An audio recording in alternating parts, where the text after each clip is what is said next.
Hey everybody, it's Ed O'Keefe with the Ed O'Keefe Show. I'm here with my really good friend and the founder of STR Digital, Jeff Usner. Jeff, welcome to the show. Thank you. Excited to be here. Yeah, it's so good to have you. So Jeff and I have known each other for many years, and then he told me what he was up to specifically and how they're helping short-term rental entrepreneurs and investors. And also really exciting is when he starts sharing about what they're doing in the luxury short-term rental investing space. And if you want more direct bookings, if you want to end the reliance on Airbnb or Vrbo or any other third-party platforms that kind of does not give you total control, and if you want more direct bookings, get more profit per property, you are in the right place. Welcome. Awesome. I'm so excited to have you here. All right, so hey Jeff, why don't you give us a little bit of what you're doing now in short-term rental investing, how you're helping property owners and investors grow their businesses, as well as what you're doing in the luxury space, because I think it's really unique and interesting. And then we'll work backwards a little bit about your history. Okay, cool. Yeah, right now we own a brand called PLuxuryRentals.com. So we began investing in rentals, 12 years ago or so. But we're focused on creating properties that create experiences for people that are high-end luxury experiences and properties. So what that equates to is I have to work a lot less to have a lot less bookings to get the same amount of profit as I would having maybe 5 or 6 normal STRs. So we're focused on high-end luxury STRs with high margins is really where our focus is right now. So that was really unique to me to hear all about that, and especially someone who owns a property and is renting it out, that you focus on that industry for, you just mentioned it, there's more profit per property. Why don't you do you mind talking a little bit about like some of why luxury or owning super properties is, you would call it smarter or gives you an edge, gives you ability to grow, make more profit? Yeah, I think anything in business I've learned, if I can work in a business where I have higher margins, where I can work less and make more, that's where we focus. So when we started to invest into short-term rentals and looking at the space, there were a lot of rentals where you could be like everybody else and compete against everybody else. But the luxury space is very low inventory, so not many people are doing it. So I liked going into that because I had less competition, I had more margin to make money, and less wear and tear on my properties, because when you start working with luxury short-term rentals, my average occupancy is usually around like 42 to 44%, whereas a lot of people that are in short-term rentals are trying to hit 90 or 100%. And that's just to make a much lower margin than what we're dealing with, plus it can actually tend to destroy a property. So those are like some of the things that we started to identify early, as well as developing a brand that we could market over and over to with really unique properties. So, yeah. Can you give me an idea of like when you talk about the money side? So 42% of occupancy. What is a typical? What do you charge typically? Yeah. So our average daily rates last year was like $2,254 per. That's across all our properties. It's called ADR in the industry. So average daily rate. Typical rates for Airbnb are actually $200 and less overall. So our properties are almost 10x what you'll see average in the marketplace. We do have properties that go as high as $3,000 and $4,000 a night as well. Again, so we don't have to rent a whole lot of days to hit pretty high gross revenues on those properties. So. Yeah, that's crazy. So the average industry is under $200. I don't know exactly where it is, but it's for something low. It's pretty low. Yeah, that's amazing. Yeah, that's a massive difference. It's huge. It reminded me of, I think I've told you this before, I had a friend who very successful in real estate, but he first started off doing just single-family homes. Yeah. And he had 70 single-family homes, and he was driving himself crazy, working 7 days a week, 14-hour days, and someone had whispered in his ear, why don't you do multifamily? Yeah. And so he bought one apartment building, and he eliminated all 70 homes, and now he's got multiple apartment buildings. Less stress. And so when you were explaining this to me, I was like, this makes total sense, because when you switch from, as like Kiyosaki would say, from like self-employed or W-2 to now I'm an investor, it feels really good to say, look, I got a property and I'm renting it out. Yeah. But now we look at the economics, and do you mind sharing like a typical, like what would, for somebody to own a home that is worth over 7 figures, the math around that, like how you think about it? And you can share your own example, or you could just give hypotheticals. It's totally up to you. Yeah. So I could use share like one of our properties. Yeah, totally. So like Please do. we have a property called the Hershey Retreat. And what you'll hear me talking about is like personal branding around every property. So that's part of what we've learned in my background, digital marketing. But that property we bought in 2022 October for $1.25 million. Why did I buy it? Why did I spend that much? One, I did look at the marketplace. I looked at the need in the marketplace. Mm-hmm. So it's not just about, hey, what's a hot market? It was like how many homes exist that are, one, high end, and then two, like how many do they sleep? Yeah. And that's also a differentiator in how we market. So like that home, I looked at actually the numbers this morning. We put 20% down on that home, and all in, I think I have about $400,000 in cash in that. This year, it's already this year we're halfway through the year, not even halfway.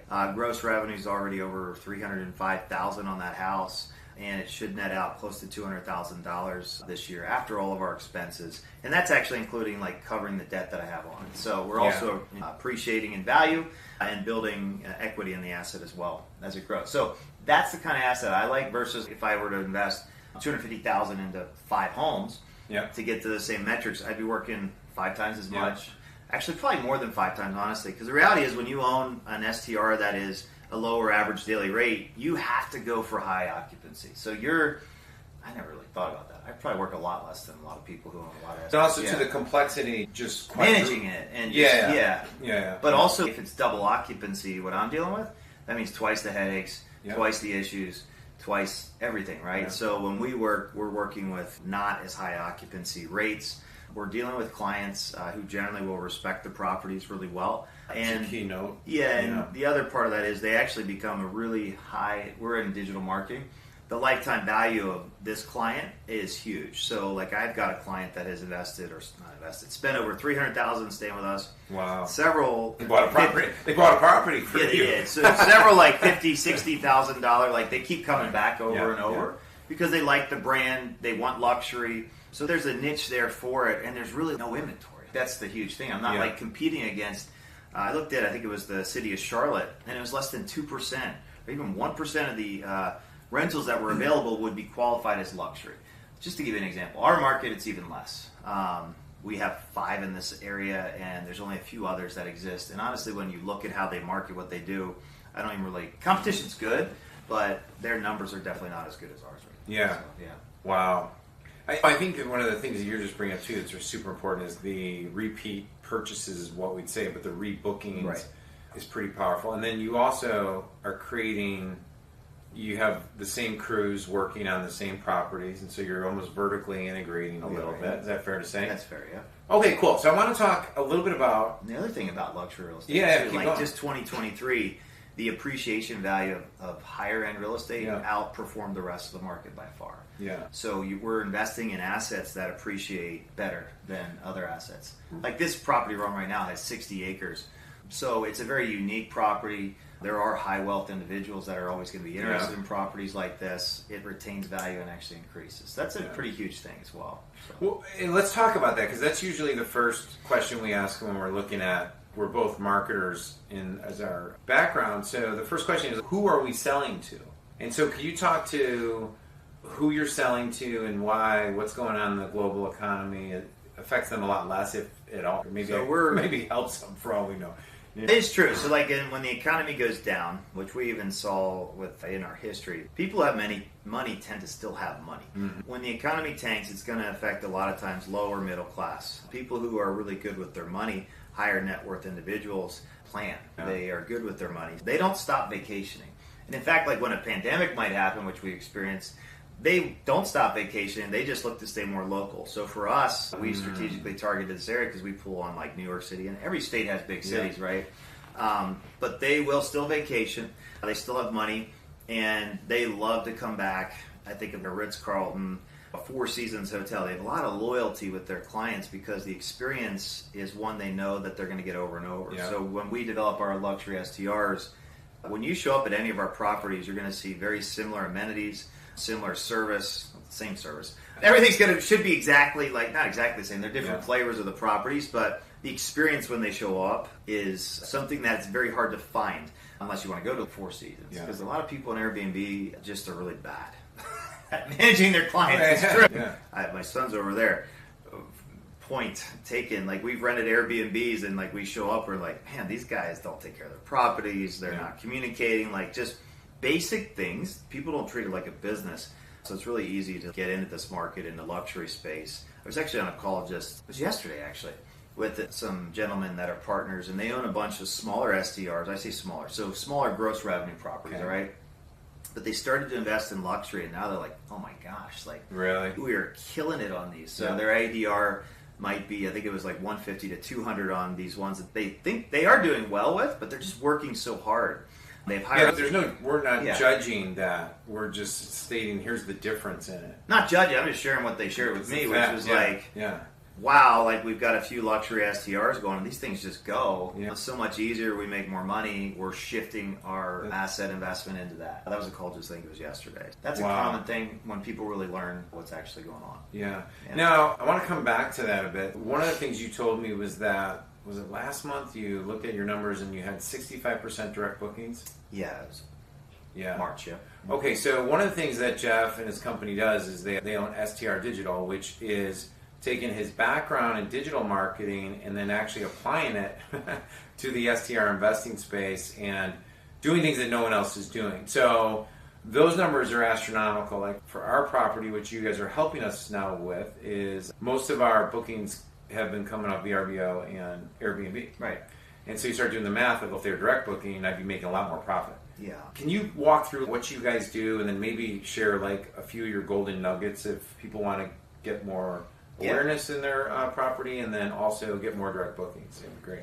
Yeah, it all depends on who the client is, right? So if somebody's got one property, like we can give them a vision of a larger strategy. When you start to get 1, 2, 3 properties, whether it's luxury or lower end, not lower end, but lower investment, you need to be very strategic with your marketing. You actually have to build a business. Yeah. If you're too reliant on Airbnb or Vrbo or any one area, if that fails, like you're out of business. And that's a very dangerous place to be. Actually, on the drive over here, I was sharing with you about how I think it was August of 2020, I lost $2 million. Google just decided not to pay us. Yeah. That's not good. It's not good. Yeah, that's ouch. And my business in that area had been very reliant on that. And it happened with actually Google AdWords even before, and I still work with Google. We've worked those types of things out. But so what we help you do with STR Digital is actually to build a brand, build your list, basic things that most people it's amazing. Like I know people in digital marketing who start getting into this space and they don't build a list, they don't build a site, they don't have automation in place. So we build all this for you. So like we have things, for example, like if we just had a check out of this property, they'll begin to get messages from us as soon as the morning they check out, not only following up on the experience, we get automated reviews, but also getting in the mindset of, hey, it's time to rebook again. Or even while they're on site, we began to present materials to them like you need to rebook, or your next trip, where is it going to be, or what do you want to do? So we begin to build that brand to where that's why we have such a high direct booking. So good, yeah, because we're getting referrals.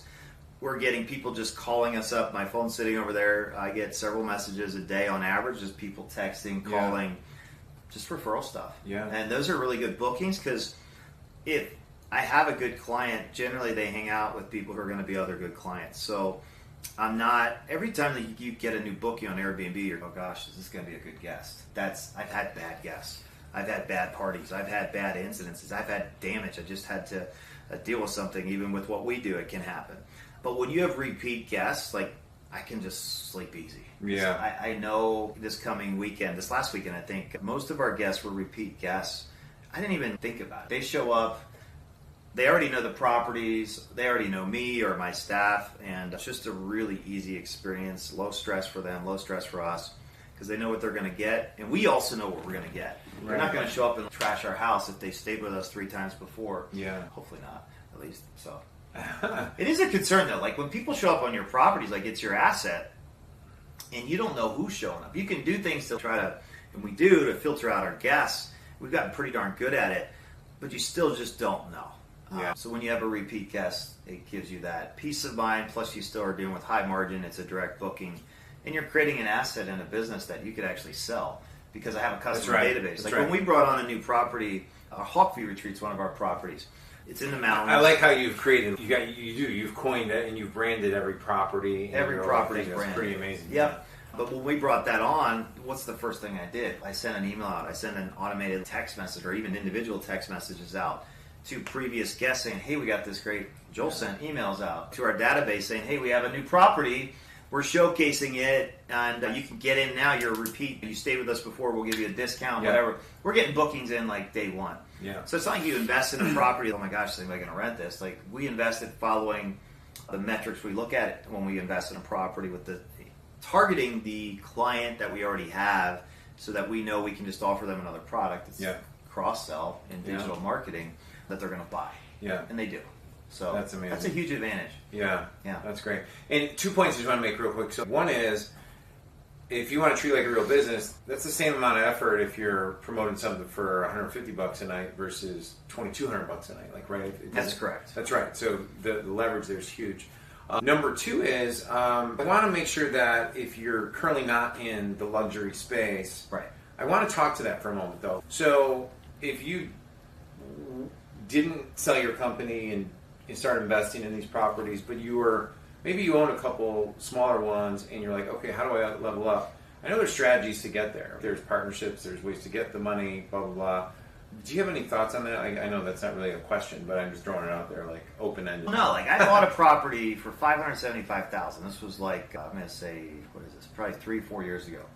It appreciated. It's almost 3x what it was. So that would be not as much of an investment. If you put 20% down, you're $100,000. But what happened over time is the thing appreciated. I then pulled some money out of it, and I was able to go buy 2 more. Yeah, and you also now, if you're treating it like a business, you now have systems. You're learning things. You're applying the wisdom onto the next one. Yeah, pretty powerful. Wherever you're at, like I always look, what's my equity in the property? What's the return on that equity?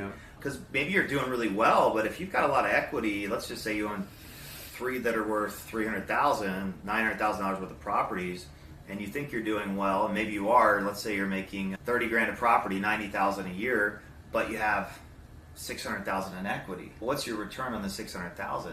I don't know the math. I'm running math in my head. Look at that percentage, and could I actually cash out of those 3 properties, go buy whatever, if it's a nicer property, and have a higher return on investment? That's also how I think about money and capital. So if you do have a bunch of them, if you've got 3, 4, 5, 20, I meet people, they have 60 smaller ones, and that's fine, not luxury. They're doing really well, but I'm like, wow, if you cash those in, depending on the market where you're at, you can pull that equity out and go invest in an asset that actually, even through the economy, what we're going through, will retain more value than those potential 60. That's right. Because when the economy does have an issue, the value in those 60 could drop dramatically. Yeah. So. And I'd be willing to bet that the next couple of years there's going to be some really nice properties at very reduced rates. Right. You can get very creative with those kind of things too. Yeah. So we have like timing of life. People just want to move on. They're and like retire. People who own those properties generally don't have a lot of debt on them, because they have money. So you can go in and do creative financing, like seller financing. Like there's things you can do. You could get them involved. Say, hey, I'll give you this much. I'm working on deals like that. You can get really creative when people actually have money that are selling as well. You can get. It's not just traditional financing or traditional like I got to go get a 30-year mortgage. It's hey, here's, like we bought one, he did owner financing, and then I refied out a year later, but while I refied out, when I say refied, I got a bank involved at that point. When I got the bank involved, I went back to the guy who seller financed, and I said, hey, I'll give you all your cash up front now, but I like 10% more off of the price. And I think we came to 8 or 7% less, which on that house was like, I think I made $60,000 just doing something like that. So strategic financing, because the man who had it didn't have the debt load on it, I was able to sell or finance. Then later on, the asset appreciated. I went back, got a loan from a bank, paid him off, reduced. I made $60,000 or so on it, and then the asset had appreciated, and now I actually had less debt in the asset and more equity. It was pretty cool. Yeah. Now I use that to go buy more. I love it. Yeah. How many properties do you currently have? We have 5 properties. Yeah. Yeah. The asset value is a little over $14 million right now. Okay. Yeah. What is? Wow, that's great. So I think that's before I factor in EBITDA, and if I were to have a multiple to sell the cluster of them. So that's fantastic. Yeah. The total cash in, would you say it was like 2.5? Yeah, 2.5, 2.8. Yeah. In that range. And you didn't start there. This is very important. Yeah, no. You didn't start there. Yeah. I didn't start there. That's awesome. That's awesome. 2 things. What is my first 2 were $575 each. Is that right? Sorry, my second and third were $575. So there you go. Yeah. Great.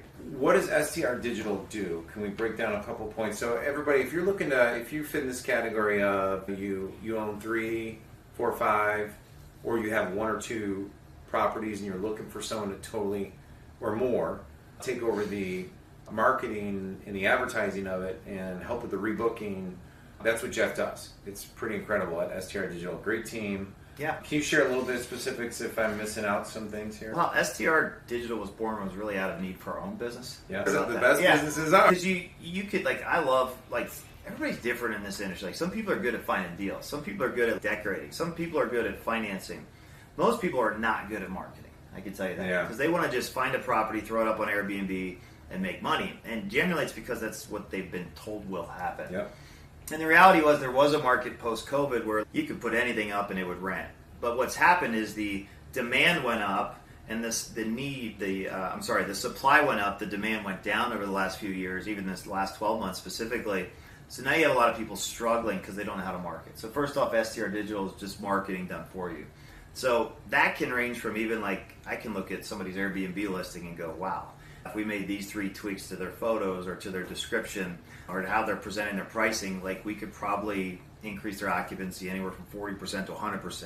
So we can do those types of things. Then we can also help you build out your own brand if you'd like to do that. Definitely individual websites. Like, we have a website for each of our properties. We also have PA Luxury Rentals, which is our brand for all of our properties. And then we can create marketing automations, automatically following up with past guests. And many people don't even have data. So I was on the phone with somebody else this week. Over 5,000 stays they've hosted. They don't even have any data. Oh my gosh. Because they rely on, and I'm like, a database of 5,000 people is worth a lot. Yeah, that are paying money to stay at places is worth a lot. It's worth a lot. Like, start a whole network out of that. Yeah, that's a big deal. So what we're going to do is just help them. I'm like, first thing you guys need to do is just get your data. That's right. Okay, it stinks you don't have the last 5,000 guests who stayed there, but we're going to get the next 5,000. Yeah. And maybe we can go back and figure out how to get some of the other data. Airbnb, it can be difficult to do. But we can help companies just do that. Just, and I say companies, individuals, right? Yeah. And I'm like, oh gosh, that's 5,000 people. But when that stuff happens, we always have a joke about that. Just think of all the money you saved on tax. That's right. So yeah, those are some main areas where STR Digital can help immediately. Yeah. And this is a huge need. Yeah. And you guys, you help with Facebook ads, Google search, create the branding so it ranks. We can do SEO. So we're gonna make sure everything's ranking. What you'll find too is you become a popular Airbnb property. Airbnb's not dumb. They actually start bidding on not only your area, like we brand our products, I'll call this product. This is the Grandview Farm. They're spending money to try to rank higher than us to get that click. Is that right? Wow. Yeah. Hawkview Retreat, another one. If you Google it, most likely you're going to see Vrbo, Airbnb. Like they monitor as we develop brands, but we can still beat them. So we'll actually beat them on PPC and on organic rankings as well, which is how we get so many direct bookings. Yeah. Part of it. Did you want to share a couple of your ninja strategies, which I know you help clients do? And I want to talk about the potential luxury intensive. Yeah. I don't know if there's any dates on that or not, but of getting people who are seeing your properties on and Vrbo and getting them to search, then contact you directly. I think even before that, like most people, like I'm going to step back. Yeah, please. Because your Airbnb listing has to get clicks, it has to look good. Yeah. So we're really good at doing that. Yeah. But to do that, you need to understand who's actually staying at your properties, right? And what do they want? So don't just, I'll go to some listings sometimes, I'm like, why am I looking at a closet? Like, it's really that bad sometimes. Joel's going to laugh, he's behind the camera. Like, you're showing pictures of toilets and closets in your first 10 pictures. Like, I don't care. I'm coming to, so our avatar is going to be families, right? Yeah. So whether it's a grandma, whether it's a family, whatever, I'm going to show slide. Like, we have play sets here at this property, a swimming pool, hot tub, arcade, outdoor activities, things they can be doing. If it's in the area, like we'll have pictures here of Hershey Park. So I'm going to start to show things that if they're looking through Airbnb and your first couple pictures are bad, you don't even get clicks, so you're dead. So you've got to use pictures, and the verbiage is important, but the pictures are really, think about how we are on social media. We're not like reading the text, we're looking for pictures, something interests us, we click on it. It's like one of our properties, the Hawkview Retreat, this is no joke. It gets 23,000 clicks a week, right? That's because amazing. it's crazy. Now, we don't get all those bookings. We're really booked solid, but it's become actually the pictures we take. We get professional photos done. That's another thing. Yeah. You need professional photos. So don't What does professional photos usually cost? It depends on the photographer. I would say we spend anywhere from $1,000 to $1,500 to get it done. Okay. In that range. Which is less for you specifically. It's like less than one night's booking. Yeah, now for us, so we have larger properties. This one has 2 houses, but it's so critical. Don't just use an iPhone. Now, that's how you got to get started. Like my first property, I used my iPhone. At least put it on like a good mode where you're getting good pictures. One thing I noticed even with our property, which I know we're actually going up to our lake house this weekend. My wife has gorgeous cameras. We have to get better photos for our property. But one thing I didn't realize was my hero shot was of the house. Yeah. And then I was like, I thought I changed that, and I didn't. Yeah. And then I changed it to where it's a view from the water, where you can see the pier, and then the house in the background. And all of a sudden, within 72 hours, I think we had 3 inquiries to book. So guess what happens when your click-through rate goes up on your pictures? What does Airbnb do with your listing? Oh, it rates kicks it it higher. up immediately. Yeah, that's a so great point. There's basic direct market. Like you don't have to be this like crazy SEO or keyword target. Now we do stuff with that. Yeah. But if you just feel like you have a lake house. Yes. I like if you look at our homes, like very rarely do we show the front of a house ever, unless it's really awesome. But I don't think any of my listings do. You'll see a picture of the front of the house, especially in the first 20 photos. On Airbnb, your first 5 photos are the most important. So you need to hit like, I need to see your lake. I need to see what's my family doing there. Like I don't really like all the bedrooms, or if you ever look at our listings, they're always like way back. Now they're important because when people show up, if they have a bad night's sleep, they're not coming back. So we make sure to take care of that. But in my photos, you're not thinking about that when you're booking for us, for our avatar. Like we want fun up front. I want to see what are my kids going to do. Because I'm coming on vacation and I want to have time with them, but I don't want them playing. I want them doing stuff. I want to be able to sit here with you and relax. Okay, so hey, if you're interested, like you can head over to STR Digital and just get a free recommended action plan. No pressure, no obligation, nothing crazy, and it'd be a great discussion. I know. Do you want to speak to who is ideal for that? I know we touched on it or not, but maybe who it's not for yet. But if they want more help, they can. We'll talk about training and coming and learning from Jeff in person in just a second. First off, it's got to be somebody that wants to make more money with their listing, right? They got to cover that. It is basic because some guys I'll talk to, women. I'm using that terminology. They're like, "Hey, we're good." And I'm like, "Cool, you're not my client. That's not gonna work." But if you'd like to make more money in less time and put automation and tech in place, then we can help you out. Yeah. And our ideal client is going to be somebody who has not just necessarily just getting started, or maybe they're just getting started in luxury, but they're looking to have gross revenues in the hundreds of thousands or millions of dollars, because we can come into those types of situations and give it a huge bump immediately. Yeah. People even manage properties, like we've dealt with those types of folks as well. This is another story. Just this week, this property manager has 50 properties, they're like high-end stuff, but they're not collecting the data. They don't remarket to any of their data. And they're a top brand in that area, but they're not doing basic marketing things. Yeah, it's crazy. And the reason why it's so important they collect the data is because now if they manage 50 properties, they could be internally just promoting their properties, which saves so much on costs. There's so much more predictability. There's so much you can do with that. The money's in the data. My previous career. Go ahead. I was going to let you introduce. I just say I'm a data dork. I remember one time we were at a Penn State football game. It was like 110,000 people. I'm looking around and I turned to my wife and I'm like, "Do you realize this is how many people registered on our websites today or more?" Wow. But what we would be able to do is turn those 100,000 leads into 500,000 leads in a day. Now that's a huge example of data. Yeah. But let's just say you have 5,000 past guests. You could turn that into 25,000 future bookings if you have the data to work with. And when we say data, it's people. So you've got to know the other stuff we're talking about. But if you're not taking care of the people that you have, you're not taking care of the data, it's hard to really scale. Yeah, absolutely. Okay, cool. So STR Digital, no obligation call, totally free, recommended action plan on your listing, our listings. Let's talk about a little bit about people that, I know we've talked about this, there's nothing on the calendar yet, about you actually hosting a 2-day luxury bootcamp or intensive here. Yeah. And so people can see your properties, they can learn from you, look over your shoulder, so to speak. what would that look like, or what are you thinking as far as that goes? It's going to look like people making more money. Yeah. You just cut to the chase. That's what it is. Because when I started to build our STR business, I first invested like 11 years ago, and it was just a side gig. Yeah. But when I sold my 3 digital businesses, and we've invested in farms and other assets and businesses now, but now I'm like, how do I treat this like a business? How do we scale it? So we're going to go into that. And one of the first things is like, where do I even invest? What do I invest into?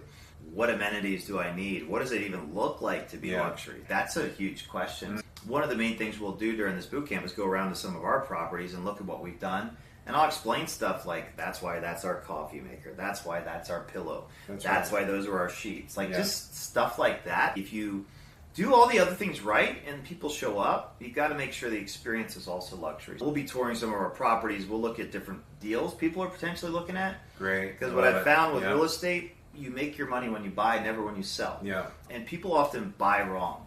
They buy for emotional reasons. They buy because they heard this is the next best. I see this on Facebook all the time. What's the hottest market? There is no hottest market. You've got to know within the market, what's the needs within the market. Are there too many 3-bedrooms? Well, even if it's the hottest market, if you spend money there and you have another 3-bedroom that looks like everybody else, you're not going to make money. Yeah. Like you really won't. You'll get hosed. You'll be at the bottom of Airbnb and you'll have to sell. Like I see a lot of stories of people wanting to sell their short-term rentals. Luxury are, non-luxury because they're not buying right.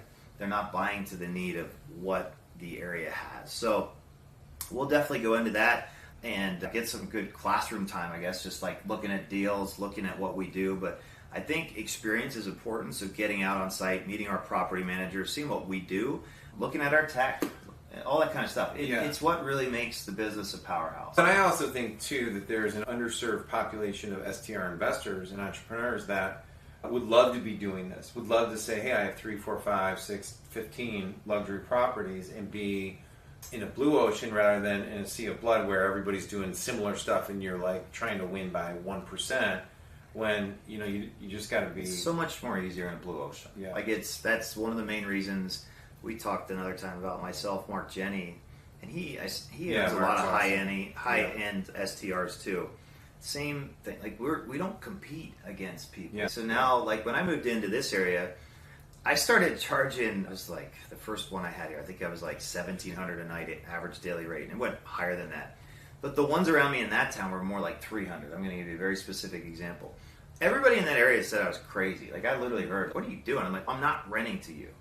I'm renting to this person," and then all of a sudden we're booked full, we're making a lot of money, and we begin scaling it. And now, honestly, like even in our area, there's such an underserved area, we can invest just in this area.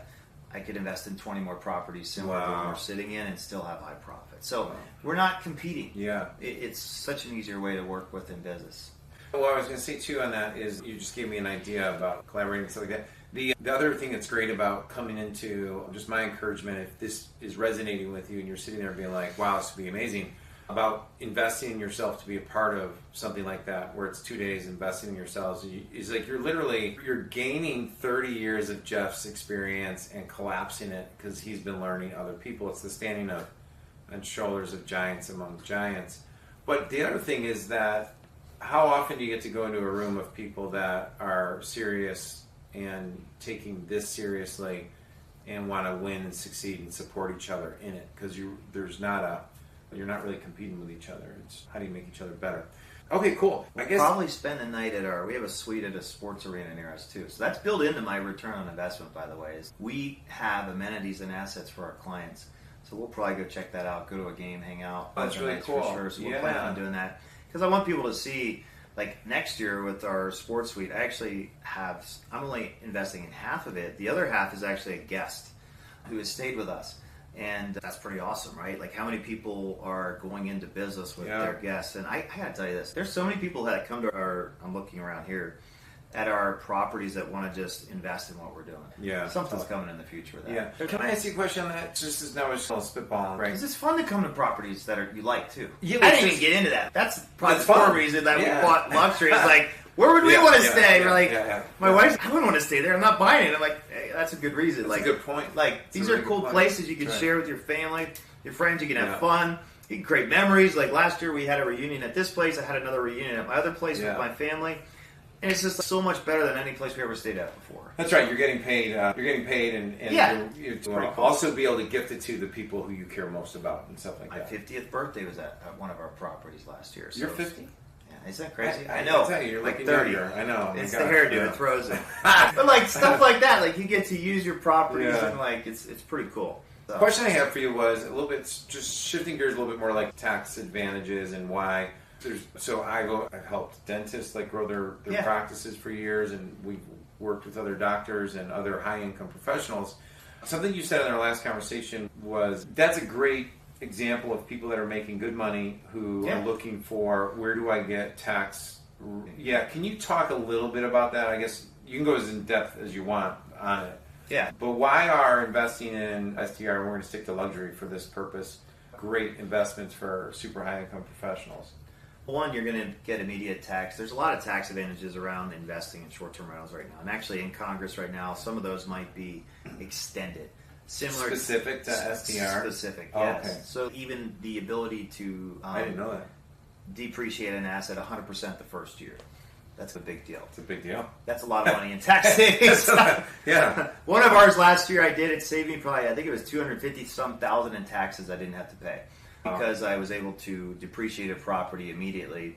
That's $250,000 in tax savings. Not only that, it actually went into a property that's appreciated probably 25 to 30% in just a very short amount of time. So that in itself is ridiculously, it's an awesome reason. As you start investing, there's so many advantages to doing this.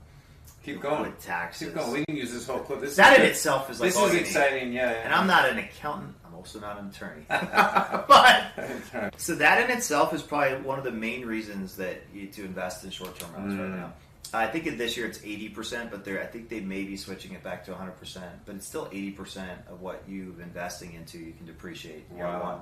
So if I'm sitting there and I'm a doctor who's making $500,000 a year, and I'm at a 40% tax bracket, that's $200,000 I owe in taxes. That's a lot. Wow. If I could invest a majority of that, or not pay a majority of that into an asset that appreciates, creates cash on cash, lets me just stop being a doctor. A lot of people I deal with, I didn't sign up for this. I was in med school. That's what I was going to med school. I'm like so glad I didn't. Yeah. Because it happens frequently. Oh man, the healthcare system has shifted. I want to get out of what I'm doing. So now you only have to invest in a few of these STRs and you can replace the income that you have being a doctor. Yeah. And when you start to actually factor in the appreciation of the asset, you're paying down the debt, you're building the equity, the tax advantages of investing into them initially, it's really a no-brainer. Yeah. And you could, just going on that line, because I remember I was at an event where they were talking about acquiring businesses, right? Okay. And it was really interesting because half the room were doctors. And I did leave there thinking, you're looking at acquiring a business that you know nothing about so that you can leave a medical profession. And there were dentists in there. There were all types of doctors, so it's not just one kind. Yeah. And you're really now going to have to learn. I know you have to learn a new skill set and treat this like a business. But when you're taking over someone else's entire new business that's an actual outside, you're just trading one job for the next. Where this worse. has massive, or worse. It is worse. You're taking their problems too. Yeah. But where this, there's so much you can have leverage for you. You can have property managers, you can have teams. Yeah, leverage is key. In building wealth and building freedom, it's leverage through people, through assets. Like those are two of the main areas. Yeah. Leveraging my time through those two areas is really where, even in some of our conversations, you're asking about some of our businesses. Like I've leveraged growth in businesses by just getting the right people in place. Yeah. So it's very similar, and you got to get the right asset, the right real estate in place to make you that money back. But when you know how to do it, it's a huge thing and life-changing. We're going to add a whole thing at the intensive on tax advantages, as well as your criteria of picking how to filter through the different. I'm a spreadsheet junkie, so I've good. got performers around properties and all that kind of stuff. Yeah, so I think you're not guessing. Success leaves clues, right? Yeah. So why be making it up and doing that? Now, everything Jeff's talked about so far really has not allowed him to show some of the mistakes he's made. So I heard a news story today about some double bookings. So what? Just to show people that you're human and that you've muscled through a few things. What are a couple of mistakes that maybe you've made that I think would also pass a lesson, not just to show? I think one of the number one mistakes people can make, and I made it going into it, is making sure you're legal to run a short-term rental in whatever area you're in. So people will get excited about a property for whatever reason. They might get emotional about it, or they're more data-driven, and they'll be like, put it in a pro forma, and they'll go, or they'll start buying something, start renovating it, right? And all of a sudden they start to try to go live, and the zoning officer of that area, or whoever the government official calls up and says, hey, you can't do this here. I've heard that several times. Now you're in trouble. Now you've got to get rid of that asset. Most likely you're going to take a loss, most likely. So that's probably the number one mistake. I think another mistake I see a lot, and myself included, is not treating this like a business. It's just a side hustle, side gig, but you've got to think long term with it to how do I develop this into a brand that'll create whatever your goal is. If you want to just have an extra whatever on the side, great. If you want to get out of your job, be specific, and then invest in assets that are going to help you get there in what I believe the fastest amount of time possible. I don't know, there's a lot of mistakes. Double bookings, yes. When you don't have the right tech in place, you get the drops in your stomach when you get a phone call going, hey, we're here to check in, and somebody's here at the house. Like, oh, man. That's not good. You got to deal with those kind of situations. That's definitely a mistake. So making sure you have the right tech in place. And really just, I think another mistake I made for a while in this business was not doing what I'm sharing on this video, which is like collecting my clients' data and following up and creating that relationship with them. So, you take care of those areas and the business grows. Okay, so last thing, okay, one thing though, if you want to join us over at the Luxury STR, and there's no website up yet, you can email Jeff at .com, or you can visit STR Digital. We'll have a form there that you can fill out, and we'll make sure we take care of you there. Okay, so last thing is, you've turned this into sort of a family business. Like your kids operate it, so obviously you're invested in it. What are your predictions like for them, and you're training them up in it? And my wife and I are starting to with our kids, because it's their business ultimately. If that's what everything's supposed to work out that way, and we make it into our family business, this is them after I'm gone. So obviously you believe in this more than just a short-term win. Can you project a little bit into the future of like your predictions of Luxury STR Investing and what your beliefs about where it's going? Yeah, I tell you, we were at a Red Sox game in 2000, I think it was 12, and we were sitting beside Hal Jacobs, is his name. Co-founded, or his dad founded, there's in San Diego, the stadium's Qualcomm. There you go. Billionaire guy. We're at a Red Sox game. We're sitting on the field. He's to my left. My wife talks to him the whole game. And it's a pretty cool experience. But she's just picking his brain. My wife's amazing. And she's talking to him. She's excited about him. And they had just bought a place for $75 million in La Jolla, California. They turned it into a spa. But the reason I'm bringing him up is that's generational wealth. One, is she's sitting beside the second generation. Two, the billions are increasing. It's not just staying. And it didn't start as a billion. But they said, we buy properties and businesses like this because we'll have this be a business, it'll make us money, but generationally, it appreciates in value. My family can use it. And then if we want to use it for some other purpose later in our family, if somebody wants to live there, great. It's creating assets for the children and grandchildren. That was a conversation I'll never forget, and being a part of that. So that's a lot of the reason, like with our businesses, I always tell my kids, this is your business as much as it is mine. You're going to be stewarding this when I'm gone. So let's create assets and invest in assets that will continue to grow generationally. So this type of business is that type of business, especially when you go higher end. They're not the kind of property, like this is a beautiful property we're sitting on, 60 acres. We've got a pond. We raise grass-fed beef here as well. It's a historic property, like 1700s. It's just really a cool property. So they're not like places where you're like looking to just quickly flip them. We could, like I could sell this, make a lot of money on it right now if I wanted to. I don't want to. So it becomes an asset that we can sell it. If maybe you want to hold it for 5 years, great. But generationally, you start to acquire what I would call generational properties. Like I never grew up on anything like this as a kid. It's crazy. Yeah, so, it's crazy. In a good way. In a good way. So and then our kids are involved in our businesses too.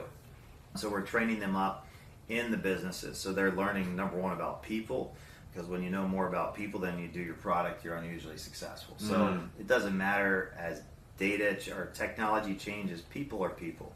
So whatever I can train my kids about people is great. Money, finance, running a business in excellence, like they're getting all that. it's me. Handling adversity when things Yes, are not going well. handling adversity. Yeah, no, but I know we're smiling because we were talking about all. We were, yeah. But that is a part of the joy of moving through it, because you become a better person who, once you achieve it, you've earned the right, and now you're a person who can sustain it. So they grow in their own challenges. They grow, but they get to also see me go through challenges, and then they're getting their own, and then let them roll with it. Yeah. So I'm going to let you with final words, but I want to say one last thing too. If you're watching this, you're like, gosh, Jeff seems so far ahead of me, or he's talking about all these different things that are a little foreign to me. What's super positive is that you don't even know it all overnight. That's number one. Number two is he didn't start out here. How do you eat an elephant one bite at a time type thing. And you have help. You don't have to do it on your own.